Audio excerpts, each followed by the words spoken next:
हिंदू पंचांग के अनुसार कार्तिक मास के शुक्ल पक्ष की नवमी तिथि को आंवला नवमी का त्योहार मनाया जाता है। आंवला नवमी के दिन आंवले वृक्ष की विधिवत पूजा की जाती है।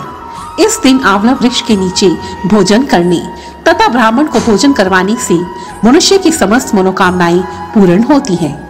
ऐसी मान्यता है कि आंवला नवमी के दिन ही भगवान विष्णु ने कूष्मांडक दैत्य का वध किया था। इसी दिन भगवान कृष्ण वृंदावन की गलियां छोड़कर मथुरा चले गए थे। इसी दिन उन्होंने अपनी बाल लीलाओं को त्याग कर अपने कर्तव्य के पथ पर कदम रखा था। इसी कारण इस दिन भक्तजन मथुरा वृंदावन की परिक्रमा करते हैं। कहा जाता है कि सतयुग का आरंभ भी आंवला नवमी के दिन से ही हुआ था। एक पौराणिक मान्यता के अनुसार एक समय माता लक्ष्मी पृथ्वी पर भ्रमण करने के लिए निकली। तब माता लक्ष्मी के मन में भगवान विष्णु और भगवान शिव की एक साथ पूजा करने की इच्छा जागृत हुई। तब माँ लक्ष्मी ने सोचा कि तुलसी तो भगवान विष्णु को प्रिय है और बेलपत्र भगवान शिव को प्रिय है। तभी उन्हें विचार आया कि तुलसी और बेलपत्र का गुण एक साथ आंवले के पौधे में पाया जाता है। तब उन्होंने आंवले के वृक्ष को भगवान विष्णु और भगवान शिव का प्रतीक मानकर उसकी विधिवत पूजा की। माँ लक्ष्मी की इस पूजा से प्रसन्न होकर भगवान शिव और भगवान विष्णु उनके समक्ष प्रकट हो गए। तब माता लक्ष्मी ने आंवले वृक्ष के नीचे भोजन बनाकर भगवान विष्णु और शिव जी को भोजन परोसा और उसके बाद स्वयं भी भोजन किया।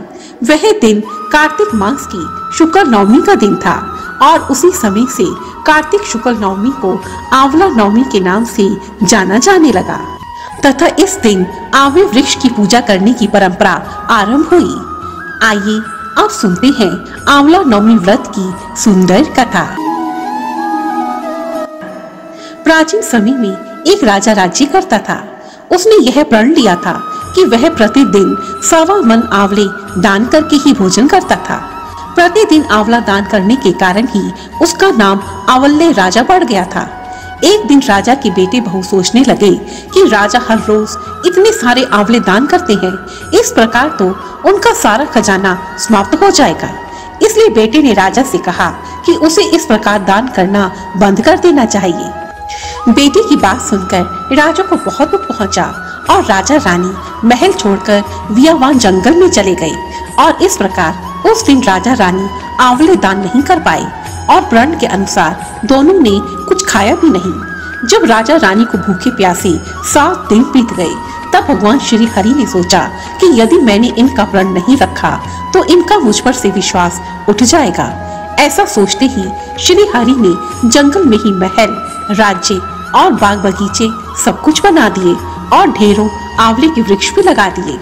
अगली सुबह जब राजा रानी सोकर उठे तो देखा कि जंगल में तो उनके राज्य से भी 2 गुना राज्य बसा हुआ है।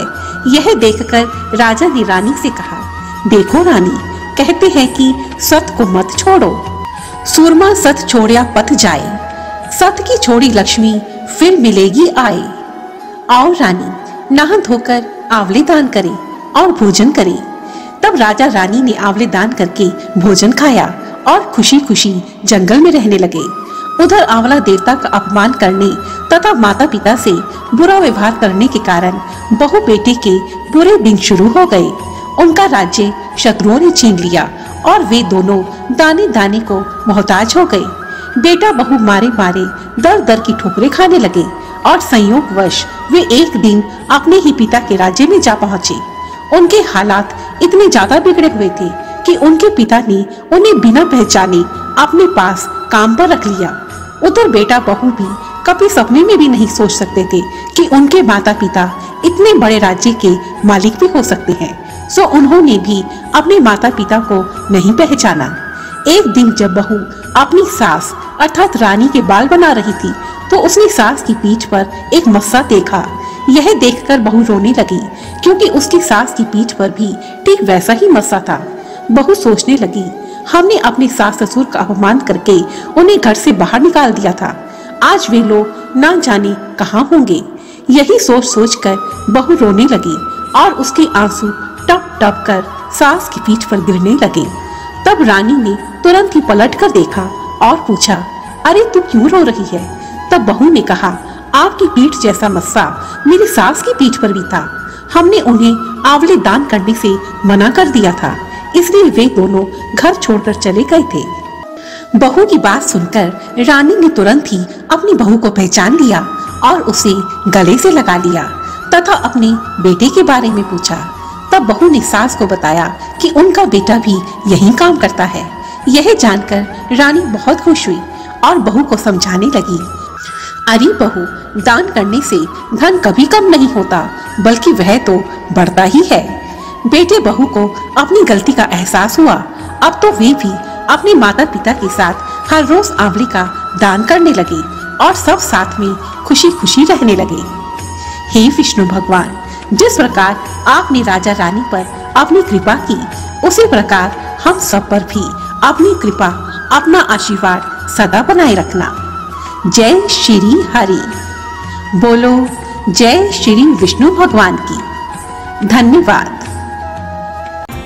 और यदि आपको यह वीडियो पसंद आई है तो प्लीज मुझे कमेंट सेक्शन में जरूर लिखें और मेरी ऐसे ही दूसरी वीडियोस को देखने के लिए रेड कलर के बटन को प्रेस कर मेरे इस चैनल को सब्सक्राइब करें और साथ ही बेल आइकन को भी जरूर दबाएं ताकि मेरी आने वाली सभी वीडियोस की नोटिफिकेशंस आपको टाइम पर मिलती रहे।